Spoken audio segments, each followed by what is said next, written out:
If you feel exhausted, overwhelmed, or quietly resentful of your own life, this episode might be uncomfortable. And it might be the most freeing thing that you hear all year. Because what if your life didn't happen to you? What if you helped create it?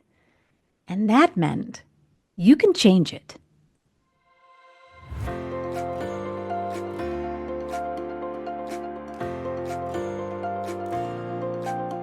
Before we begin today, I want to gently situate you in this series. This episode is a part of A Heart Called Home, a journey back to yourself, your relationships, and your womanhood.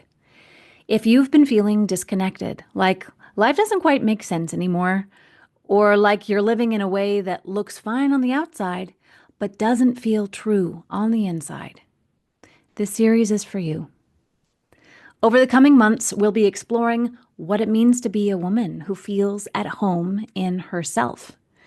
A woman who is connected to her body, her pleasure, her relationships, her marriage, and her motherhood. This work begins inward. But before we talk about marriage, polarity, or motherhood, we begin with the relationship you have with yourself. So today, we're starting there. What it means to come home to yourself, and why that matters more than you may realize. Let's begin. All right, we're kicking it off.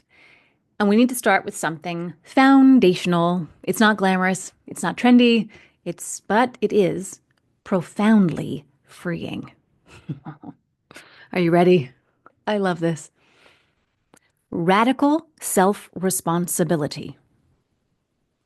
I know, nobody loves that phrase. It sounds like homework or punishment or something your nervous system immediately wants to reject. But what I'm actually talking about is freedom. It's true freedom. Because coming home to yourself begins with realizing something very important. You are not a victim of your life. You are actually the co-creator of it. Where you are right now, emotionally, relationally, spiritually, it did not happen to you. You made choices. You followed certain beliefs. You responded in certain ways. You attracted and participated in situations that brought you here. And I want to say this very gently, very compassionately. This is not about blame. This is not about shame. This is not about beating yourself up. It is about power. Because the moment you realize, oh my gosh, I'm the one, something extraordinary happens. You realize how powerful you actually are. Whew. So if you help to create the life that you are now living, even unconsciously, which that's most of us, then you can help create something different. That's not discouraging. That's exhilarating. And I want to pause here because I know what some of you might be thinking. And I thought this too. You might think, well, great. That means I can burn this whole thing down and start a brand new life, a new relationship, a new house, a new identity. It's a fresh start. But that is not what radical self-responsibility actually asks of us. It doesn't say, trash your life, put it in the delete bin. It says, tend to it. It's like a garden that's been overgrown. And you planted the seeds in there, friend. We all did. Like this was me. This was my story. What I am walking you through is what I have been walking through the past 8, 9 years. And it has been such a big, tremendous journey. I want to shortcut it for you.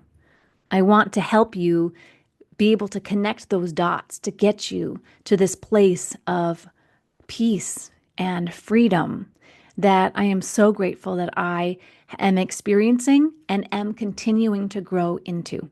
Okay. So this garden that has the seeds that you planted, and then, went about your merry way, as I did, and then looked out at my garden and said, "What happened? This forest, this jungle, it's overgrown." Guess what? It does not mean you just move to a new house and start a brand new garden. No, this is the garden. This is the garden of your life. You get to go, okay, it's time for some excavation. It's time to reimagine. Let's reimagine this space. That's what I'm talking about. Okay, we get to clean things up. We get to reorganize. We get to realign. I love that. So you get to create something more beautiful than you have ever imagined, right where you are. And it will grow into something beyond your wildest dreams. So don't burn it all down. Don't think, oh, well, I just get to start all the way over with something else entirely or different people or whatnot. I admit sometimes that just sounds so wonderful. And there are very small situations where we actually are in such a toxic place that we need to cut ties and move on. But I'm not encouraging that if you have a family that you have created. We'll talk more about that there. But anyway, let's tend to our garden here. So that does include your marriage. I'm speaking from lived experience here. So many women believe I'm miserable because my spouse is making me miserable. I'm raising my hand because, that was me for years. My poor, wonderful husband. I was blaming him for everything. It was all his fault because I was perfect. Really. I had it all figured out. I was great. My girlfriends all told me so. Okay. And while there are rare, serious situations where leaving is necessary, like I just mentioned, what I have seen over and over again is that the most of what we're trying to fix out there, it actually lives in here. And that was so true. Once I started working on me, it transformed my marriage. And we'll get to that in the next section. Not the next episode, because we've got a whole lot of beautiful things to deal with as we work on ourselves. Okay. For many of us, what's really going on isn't that we're broken. It's that we're disorganized. We're confused. We're operating from distorted beliefs, living from perceptions that we never consciously chose. And there's great news. Perception is one of the easiest things to change. And it is also one of the most powerful. Nothing in your external world has to change immediately for your life to feel different. Because the way you interpret life, the meaning you assign, it changes everything. I lived so long as an exceptional victim. Truly, I was award-winning when it came to my victim mentality. Oh, and it kept me exhausted, resentful, and small. And it just wasn't pretty. Not like pretty, but it was rotten. And none of us want to be rotten. We don't want to live rotten either. So let's get to freshness, realness, authenticity. Okay, when I realized that my perception was the one thing that I actually had control over, I realized I was holding the steering wheel the whole time. I could either sail to Antarctica or I could sail to Tahiti. It's the same ship, different direction. So let's just break this down and make it practical.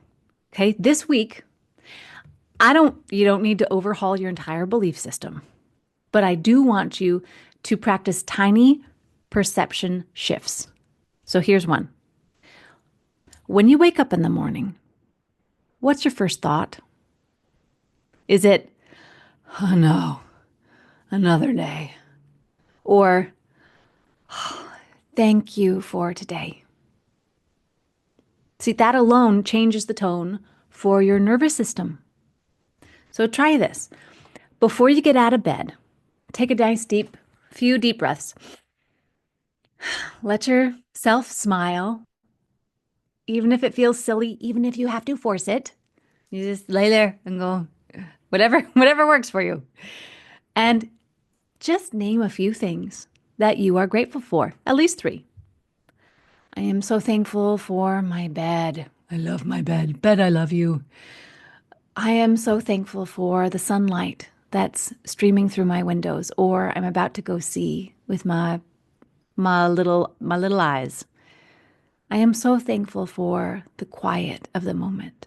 Or if it's not quiet, I am so thankful for all of my children who are making lots of noise, and I'm glad that they are healthy and alive. The thankful for the person beside me, or the gift of being alone, if that's what you need right now. If you have children like I do, really see them as the answer to prayer that they are. Instead of, oh, my to-do list. I get to do this. I get to make coffee. I get to wash clothes. Oh, I get fresh, clean clothes. I get to tend to my life that is a garden. Isn't that pretty? So this isn't denial. It's choice. You are not, it's not, oftentimes, again, it's perception. We can say, everything about life right now sucks. My house sucks. Everything's broken. My town sucks. My job sucks, or my children kind of suck because they're just so grumpy all the time. I wonder where that's coming from. It all rolls downhill. Or we just shift it. We just shift it and say, where are the gifts in your life? The more that we can live in that realization that this is a gift, not a sentence, that's freedom. That is owning our life. Because then, if you're a victim, if you're just chained up in a dungeon, there ain't much you can do. You're stuck. You're not in the bottom of the ship, chained up somewhere. You are at the helm. Ho ho ho. That's a huge difference. You the boss. So you talk about boss lady. I mean, you the boss of your life. And that's fantastic. That is so empowering. And that is the basis of being an awakened woman. You have to realize and own your power. And it's not about, I'm a woman and I'm so powerful and men are scum and they're just like dirtbags because they've been that way forever and they're just animals. It is not that. And pardon me if I'm making fun of a particular type of person. I don't know. It's kind of my dumb voice. But it, we we are so powerful. Every man, woman, child is so powerful because they are the masters of their ship. We get to create life. We are co-creators of life. We're not just doing it alone. It's not just us making all the decisions. Things happen, but we get to be in control of what we get to be in control of. And that is us and our perception and the way that we handle things and deal with things and the way that we take care of ourselves and the state and health of ourselves. This is part of who we are and where our power lies. So getting back to where we were. And yes, when you look at your partner, just try for this week. Look at what they do offer instead of what they lack. Same with your children. Even in the noise, even in the chaos, even when you feel overstimulated and touched out and overwhelmed, you don't have to love every moment. That's okay. You just don't have to narrate your life as a tragedy. That reminds me of the great disco song, Tragedy. Ba-da-bum, ba-da-bum, ba-da-bum, ba-da-bum, it's tragedy. Oh, so fun. So, but with that, I love the idea of being the leading lady in your life story. You are the main character. What is main character energy? If you were this is the script that you are writing with the universe of your life. Does everything look gray and colorless and gloomy and hopeless? What if does it look like, do you want to be the beginning of Wizard of Oz, or do you want to be Wizard of Oz in color? And I know actually that's kind of a bad example because it was like, do you want to be lost in another dimension on the other side of the rainbow with this witch who's trying to kill you? Like, no, no, no, that's not very fun. But as far as aesthetically, are we living a black and white life that just seems colorless and joyless, or are we living in Technicolor? Aha, this I like. That is the power that we have. So, one more tool, and this one is about embodiment. At some point today, please take 5 minutes. It's just 5 minutes. You can set your phone, start it at the timer for 5 minutes. Would you put one hand on your heart, one hand over your beautiful belly, and breathe. And no, don't think about how much holiday weight you need to lose or anything like that. I just want you to love and accept yourself. Put your hand on your heart and on your belly and breathe. Slowly, deeply. And I want you to quietly repeat something very simple. Love. Love. Or, I love you. I love you. And as you say that I love you, allow yourself to vision that you're saying it to you. I love you. Say it to your spouse. I love you. Say it to your children. I love you. See the people in your life who you love and tell them that you love them.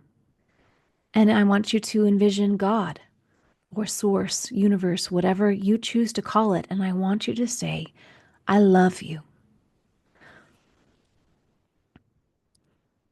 You are not a finite well. There is an infinite source of love available to you.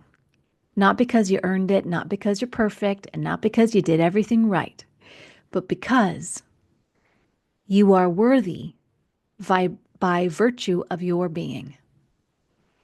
So let yourself imagine what it would feel like to lower the walls around you and allow yourself to be filled with this love, this endless source of love that comes to you, through you, and out to others. From this place of love, abundance naturally flows. So today, we begin here, coming home to yourself, choosing power over victimhood, perception over punishment, freedom over resignation. This is where everything else in this series will grow from. This is our touchstone. If today's conversation stirred something in you, I'd love to stay connected. The very best place to find me and to really be a part of what we're building is on Substack. That's where I share my weekly letters, the behind the scenes, our family life, and the deeper teachings that I can't always fit into the podcast. So you can join me at wholewomanawakening.substack.com. And if you're listening on a podcast app, following the show helps more women find these conversations. I am so glad you're here. Thank you for being part of this awakening.